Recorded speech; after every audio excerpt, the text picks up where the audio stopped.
వచ్చే ఆదాయంలో చాలా వరకు నా దగ్గరికి వచ్చే పని వాళ్ళకి, స్నేహితులకి తాగడానికి విపరీతంగా ఖర్చు పెట్టేవాడిని.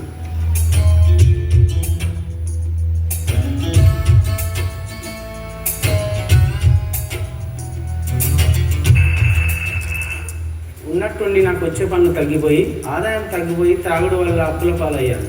అలాంటి పరిస్థితిలో ఒక సహోదరుడి వలన కల్వర్ టెంపుల్ గురించి విని నడిపించబడ్డాను. సమూయేలు చేసిన మొట్టమొదటి ప్రకటన ఏంటో తెలుసా? తిరగండి, దేవుని వైపుకు తిరగండి. ఇప్పటి వరకు మీ స్నేహితుల వైపు తిరిగారు, బంధువుల వైపు తిరిగారు, లోకం వైపు తిరిగారు, పాపం వైపు తిరిగారు, స్నేహం వైపు తిరిగారు.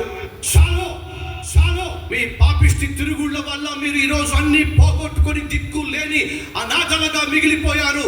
సమూయేలు ప్రకటిస్తున్నాడు, తిరగండి, దేవుని వైపుకు తిరగండి. నీకు క్షేమం కావాలా, సమాధానం కావాలా, సమృద్ధి కావాలా, సంతోషం కావాలా, దేవుడు దాచిపెట్టిన సకల ఆశీర్వాదాలు నీకు కావాలా?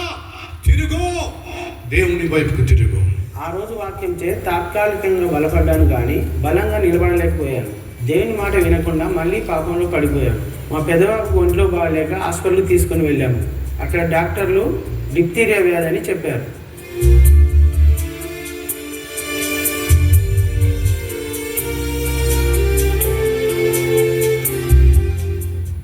బాబు ఏమి తినలేక, త్రాగలేక బాగా బలహీన పడిపోయాడు.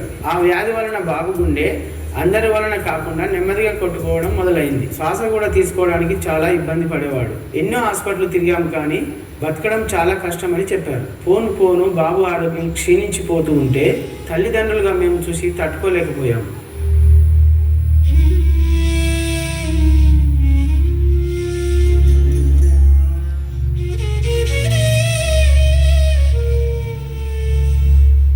హాస్పిటల్లో బెడ్పై నిస్సహాయ స్థితిలో ఉన్న నా బిడ్డను చూసి నేను తట్టుకోలేకపోయాను. భారంతో యేసయ్యకు మొరపెట్టుకునేదాన్ని.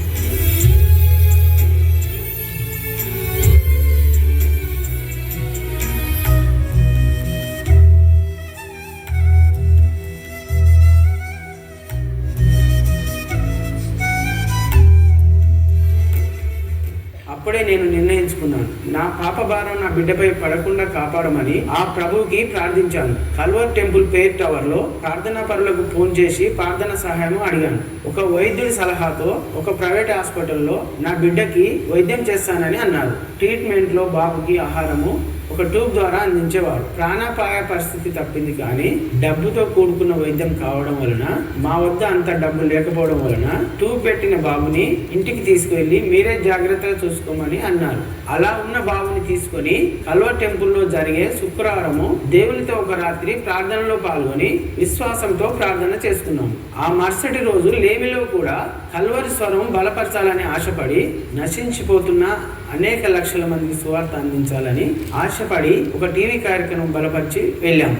వారం రోజుల్లోనే ట్యూబ్ ద్వారా మాత్రమే ఆహారం తీసుకొనగలిగే బాబు ట్యూబ్ సహాయం లేకుండా నేరుగా ఆహారం తీసుకునే పరిస్థితికి చేరుకున్నాడు.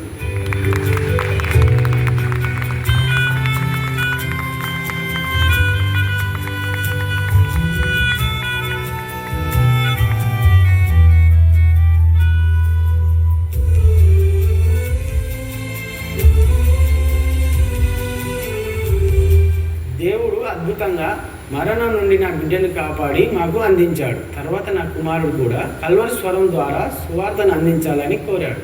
తన కోరిక మేరకు కల్వరి స్వరం టీవీ కార్యక్రమాన్ని మరొకసారి బలపరిచాము.